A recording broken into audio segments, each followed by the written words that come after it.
Welcome to the webinar today from Grant Wood AEA's Blended and Personalized Learning team that is planning to introduce the framework for designing learner-centered instruction and our personalized alignment tool for teachers. As we get started here, each of our webinars will have members of our Blended and Personalized Learning team. So I'm going to turn it over to each of them to introduce themselves. My name is Mindy Carney. I am also a digital learning consultant in addition to the Blended and Personalized Learning team. I'm Beth Swans, and I'm a digital learning consultant and also on the Blended and Personalized Learning team. My name is Gina Rogers. I am also a digital learning consultant, and I am on the Blended and Personalized Learning team as well. And I am Amber Bridge, also a digital learning consultant. And we will be having different members of our team join us at different points in our webinar series. So let's dive in today. Beth, can you talk a little bit about where and how this all came about? Certainly. So about 3 years ago, we started working with the Highlander Institute out of Providence, Rhode Island. The Blended and Personalized team attended their conference, and we were drawn to them because they've written a book called Pathways to Personalization, which rang true with a lot of the things that we had both experienced and were working toward with our work at Grant Wood. They then created a tool called a priority practice tool, and they used that to support teachers as they moved toward personalization. Well, our team was inspired by the priority practice tool. We really wanted to make it live for our teachers at Grant Wood, so we have used that tool as a starting point and built our own personalized alignment tool to sort of support teachers as they think about moving toward a more learner-centered and personalized learning experience in their classrooms. Wonderful. As we think about that personalized alignment tool, we have organized it around 4 tenets. And when we think about tenets, we're really thinking about a key idea or principle of philosophy that we feel are the cornerstones for designing learner-centered instruction. And so each of our webinars will highlight the different tenets of blended and personalized learning. And they are collaborative learning community, teacher as designer, flexible and responsive learning environment, and students as self-directed learner. Today, we're going to go deep with the collaborative learning community. And within each tenet of the personalized alignment tool, there are practices that teachers can pick up and start to think about how they could use this within their classroom. And so in this webinar, we're going to give an overview of the practice, what that means, talk about a strategy that could be connected to that practice, as well as share an example of how this might look in a classroom environment. So let's go ahead and dive in. Let's think about the very first practice around and within the collaborative learning community, which is tasks are supported by clear instructions. Beth, can you start to get us grounded with what that means? Certainly. So one of the most difficult parts of being a teacher, I always felt, was that it's things that I said to my class made perfect sense to me, but it didn't always make perfect sense to my students. There was a disconnect between what I expected and what they understood from my instructions. So this practice really starts with being able to clearly give instructions to students. Rather than spending lots of class time stating and repeating those directions over and over again, it's important to create some sort of a routine, a practice for the instructions that you can put in place with your students that will save class time in the long run. When the instructions are routinely delivered in different modes, it also supports the learning for all students. So thinking about different ways that you can give the directions that students can understand in different ways. And so one strategy to use to ensure that your instructions are clear to your students is to just run them through what we call kind of a 3C check. And so ensuring that those instructions are clear, that there's no unclear terms or things that are questionable to students, that they're concise, and that they're also chunked for them appropriately. And so what do those two things mean? So instructions being clear, ensuring that you're using language that makes sense to those students. And so one example from when I was in the classroom is I tended to use the word informs a lot. So how does this character's behavior inform whatever? And finally the kids said to me, we don't understand what that means when you write that. And so I had to go back and think about the clarity of my instructions and make sure that I was picking terms that meant something to them, that they understood, or at least that we had some conversations about what these different terms that I used meant, especially if I expected them to use them as well.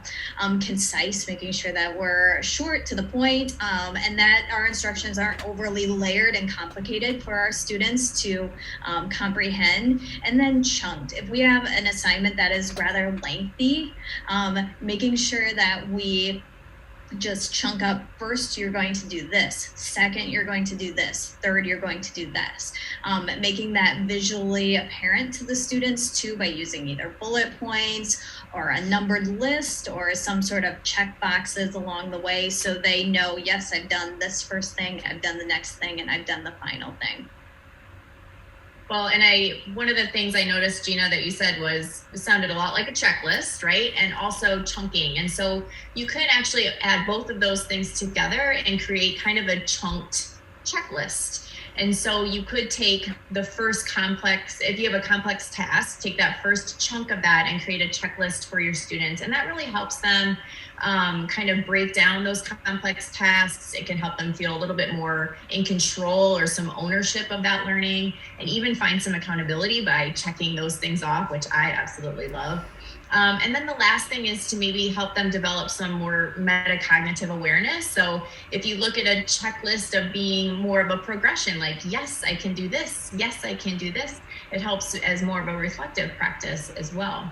So eventually, if we want our students to start taking some ownership of those checklists, students might become a little bit more aware of what type of checklist works for them, if they like those short chunked checklists or if they prefer a longer timeline of checklists, so that they can start to create their own checklists that benefit their own type of learning style or how they work best.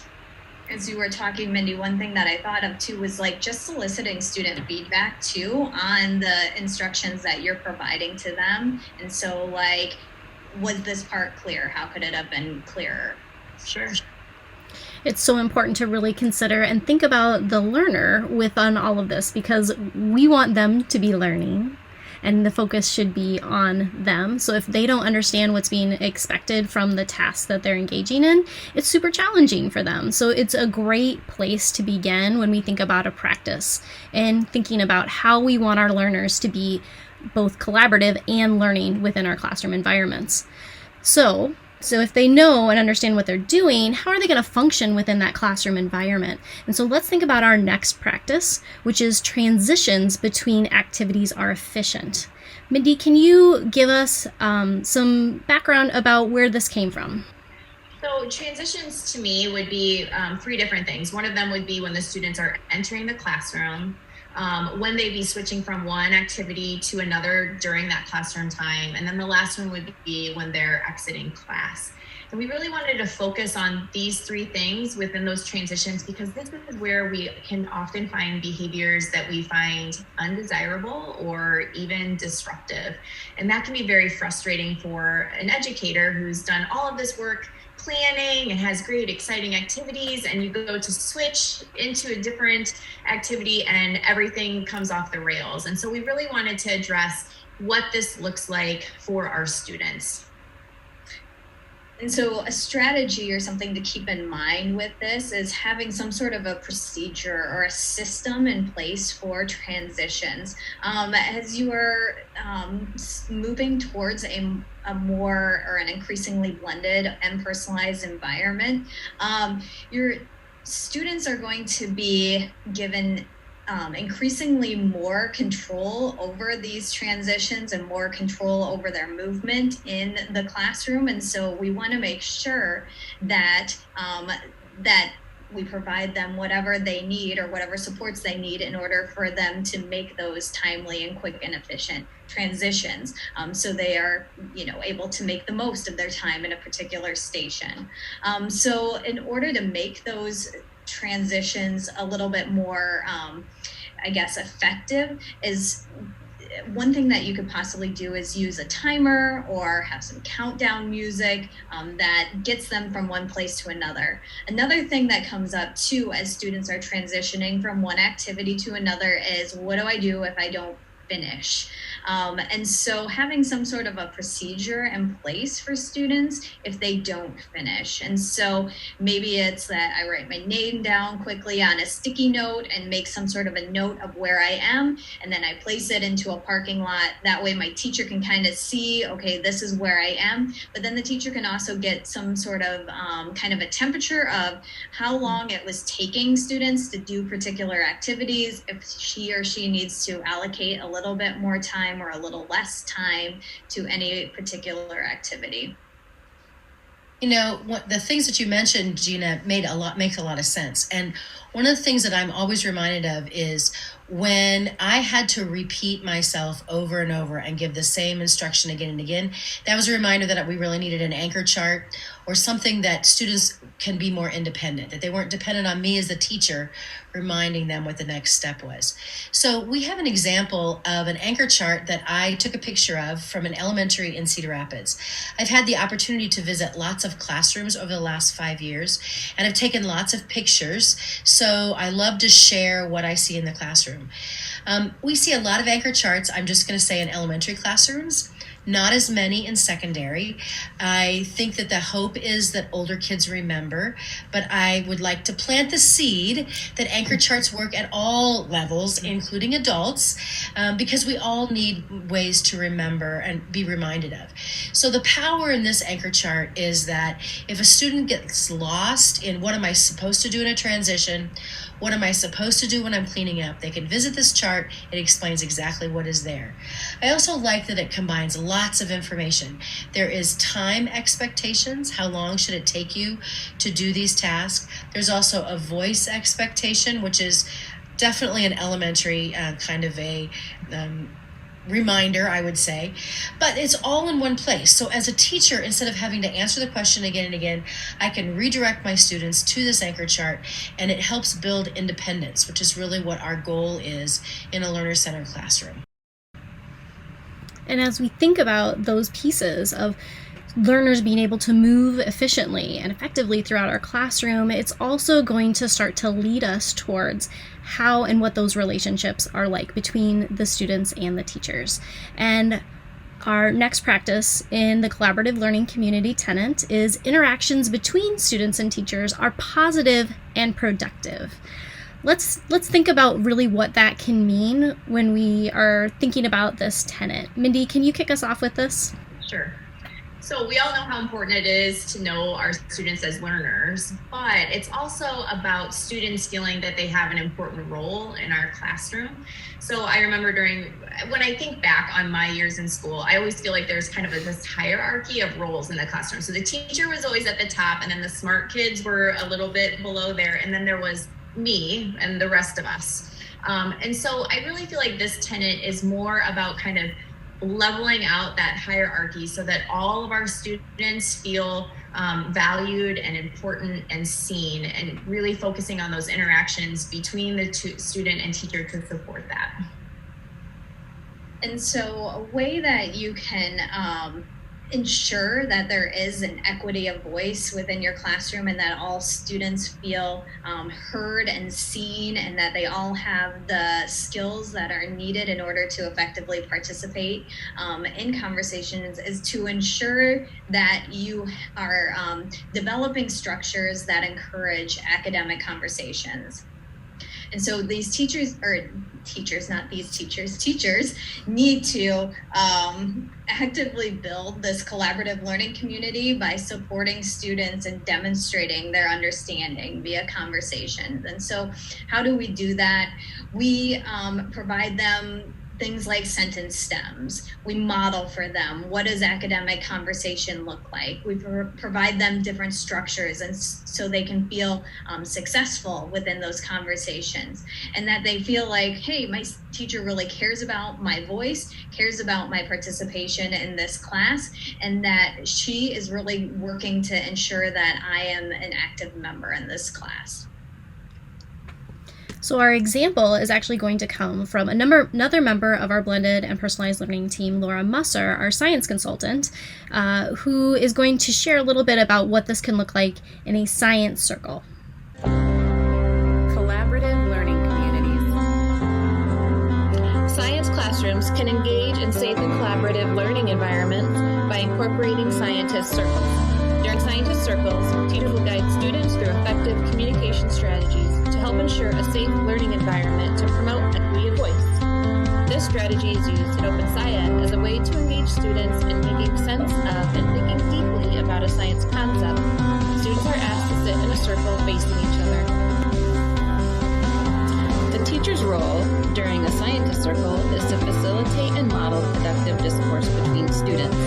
STEM teaching tools brief number 6 called How Can I Get My Students to Learn Science by Productively Talking with Each Other gives many strategies for teachers to model with students. One thing they suggest is using talk points. These are phrases or questions the teacher and or students can use to increase equity of voice and productive talk in the science classroom. A few examples are, what do you mean by that? Can you say more? What is your evidence?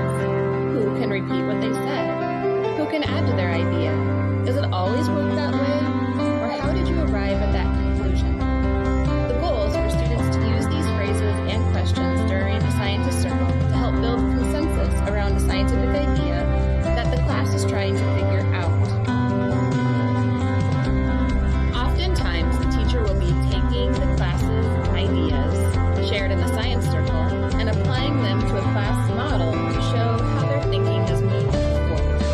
This type of talk makes students' thinking explicit and public, and also engages the students and the teacher in a shared experience moving towards an understanding of a scientific phenomenon. Students return to the scientist circle throughout a unit to move each other's scientific thinking forward as they learn new information through investigation. Scientist circles support equity of voice. Student discussions are scaffolded with talk points such as repeating and or rephrasing something they heard another student say. Incomplete ideas or developing ideas are also encouraged to be shared and are looked at as opportunities to explore each other's thinking and to make connections. Scientist circles also mimics professional scientists. Connecting ideas to move thinking forward is a critical part of being a professional scientist. During scientist circles, students can use skills like collaborating, brainstorming, discussing, and providing feedback on each other's work. All right, and we're going to roll into our last practice within the collaborative learning community of students' behavior is appropriate for the task. Now, this sounds like a real heavy one that maybe we might not be able to have a lot of influence in, but Gina, can you give us a grounding to kind of help everyone understand what we mean by this practice? Mm-hmm. So first, I think I want to clarify the term behavior, because I think a lot of times when we think about that term, we think about students' naughtiness or lack of naughtiness, their goodness in the classroom, for lack of a better word. But when we are thinking about behavior, we're thinking about it a little bit more broadly to encompass just general or overall engagement within the classroom. And so there's kind of 3 different aspects of engagement that are part of a classroom. And so first you have your behavioral engagement. And so those are behaviors or things that you can see students doing. And so, for example, handing in work or participating in class. Next, we have kind of cognitive engagement in tasks or cognitive engagement in the classroom. And so this is really a lot of executive functioning skills, if you will. And so students employing their self-regulation skills, kind of checking in with themselves, being like, oh, I haven't really moved that far in this. What do I need to do in order to get further? Where am I breaking down? Where's my understanding breaking down? Also planning and kind of monitoring their understanding as they're working through something. So for example, if they're reading a lengthy piece and then all of a sudden they're like, I just read 7 pages and I have no idea what I read. Okay, so I need to employ some skills to monitor my comprehension a little bit more. And then also setting goals. And then that third piece of engagement, or that third element of engagement in a classroom, is the emotional engagement. And so this involves students discussing with their peers or having conversations about what's happening around the content, asking questions and seeking out help if they need it or if they're wanting it. And then also just being generally curious about that content that's happening or that's being presented within the classroom. That's going to demonstrate their emotional engagement with what's happening in class. And so I think that a lot of times we really look at that behavioral engagement and then we kind of stop. But we have to try to go a little bit deeper with engagement to get just a little bit more in tune with where we want our students to be in our class. I think that you make a good point there. And part of what we can also leverage is our own understanding, our own as teachers understanding of brain and how the brain functions. And one strategy that kind of leverages that is the chunk, chew, review strategy. This is built around some research and work done by Zaretta Hammond, and she really talks about how the brain functions. So sometimes when we look at a classroom and students don't seem engaged, it could be because we are not leveraging what we know about how the brain works. 12 to 20 minutes is as much time as we can take in new content. And after 12 to 20 minutes, we quit listening. So if we think about how we structure a classroom, that's the chunk. How much of the time can we give new students new content? 12 to 20 minutes. Then there needs to be a break. So think about how you're going to do that next step, which is the chew. And in the chew part, that's the time that brains need to sort of cycle down a little bit. We need to stop the new content and we need to give the brain time to connect it with content that's already there, to see if there's similarities and differences, to weigh it and measure it and where does it fit and how all that organization fits in together. So we need to provide some opportunities so that students can chew on this new content. That could be through writing, something they do by themselves with some prompts. It could be as I chew through conversation. I learn by talking about things. So I need to talk about what I've learned. That didn't go well in many of my classes when I was a student. But we need to give students different ways that they can process and chew on that new information. The final step is the review. And that should happen, according to the brain research, 24 hours after the new information. So that's where the independent work comes in. How do you make sure that new learning is cemented? You give them a chance to review and to reapply that. So chunk, chew, and review. So a way to put that into action would be a thinking routine that we have shared a couple of different times actually, which is called Take Note. And what I like about this thinking routine is that it keeps kids from taking notes in the moment of learning, because I find that very challenging. And it really helps them focus on the learning as opposed of the scrambling and writing down notes as they're learning. So if you imagine that your class is a 60-minute chunk of time, for that first 10 to 15 minutes when the students are learning, they're only focused on the learning. And then you use this strategy called Take Note. So students are handed out a note card. Each one writes and responds to one of these 4 prompts. It is, what is the most important point? What are you finding challenging, puzzling, or difficult to understand? What question would you most like to discuss? And what is something that you found interesting? And you jot down and respond to that prompt anonymously. And then the teacher might gather up those cards and pass them out to other students around the class. And students read those cards aloud and they have to respond to it. And so that's really the chew part of Beth's strategy of chunk, chew, and review. And if I was a teacher, one of the things that I would do then is be writing down and recording some of those things that I heard to find categories of things that maybe needed to be reviewed or that could be used for discussion, maybe in the next chunk of the learning. And it really gives students the opportunity to think and respond to other people's thoughts too, which I think ties back to our positive interactions with one another. And as students become more at ease in this strategy or thinking routine, it can be something that they do on their own in small groups, which I think is a nice way to show some metacognitive things too, like, oh, this would be a great strategy for me to use because I've read 7 pages, and I have no idea what I just read. So I think it's a nice way to kind of tie up all of these practices in one, and really shows that a way to move from a teacher-directed strategy to what eventually could become a student-owned strategy. Which is basically like steps that we would all take within this tenet of creating a community of learners that is collaborative. So hence our collaborative learning community. And so we hope that you are able to take away some of these strategies and examples to be able to apply and share with teachers in your school or yourself as a teacher within your own classroom. In our next webinar, we will take a closer look at our next tenet, which is teachers as designers. We'll be sharing more strategies and examples to be able to be used in your classroom. And just remember, don't forget the person in personalization.